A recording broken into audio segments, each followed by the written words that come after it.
Hey Tribe, it's Krista here with Modern Tribe. Hey, I wanted to jump on really quick because I always do these videos just based on what I'm hearing a lot from my clients and what I'm seeing in the work that I do in my sessions, my coaching, my Reiki, and stuff like that, and just feedback that I'm getting from people just in general. And so one of the repetitive things that keeps showing up and coming up, not just with women, I work with mostly women, but this is not just a woman thing, okay?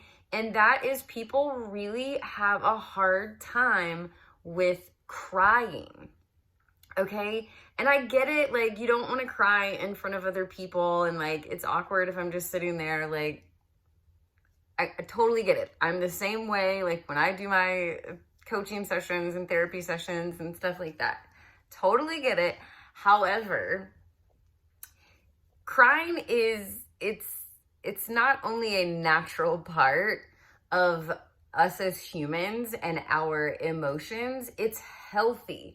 And so we've got to learn to have a more healthy attachment to it. Because, I mean, it's like I tell people, like, why do we have the urge to cry, right? Why do we have tear ducts if we're not supposed to cry? And then if you think about it, like, we always feel better. Somebody mentioned, like, after the crying headache, and that's maybe true sometimes, but we always feel better after we cry. Not only do we feel better emotionally, but like, we tend to get all the clarity and all the answers and resolve within ourselves about whatever is upsetting us or stressing us or whatever the case may be when we're stress crying, especially. But crying is such a natural part of who we are as humans, and it's an important part of our emotions, and to express those emotions always do make us feel so much better. So whether it's a conditioning thing or just a self-conscious thing, you know, if you had somebody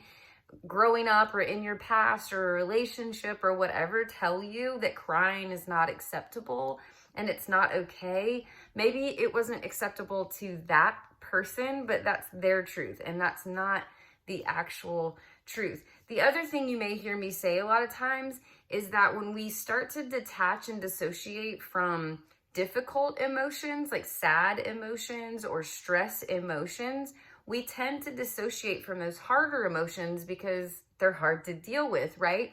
But if we do that over time and we never resolve them, we also detach and dissociate from the good emotions. So we don't feel happy, we don't feel joy, we don't feel connection as strongly. And so it's so important to learn how to express the hard emotions so that we can fully express the good emotions that we're also meant to have. You know, this just happened to me, which is another reason why I wanted to jump on and do the video, is when is the last time you laughed so hard that you cried, right? If you're not experiencing joy and happiness to that level, it probably is a good indication that you're maybe suppressing some of the harder emotions as well. And so that's causing you to suppress the good emotions. So the next time you feel that urge to cry, or you literally feel your tear ducts starting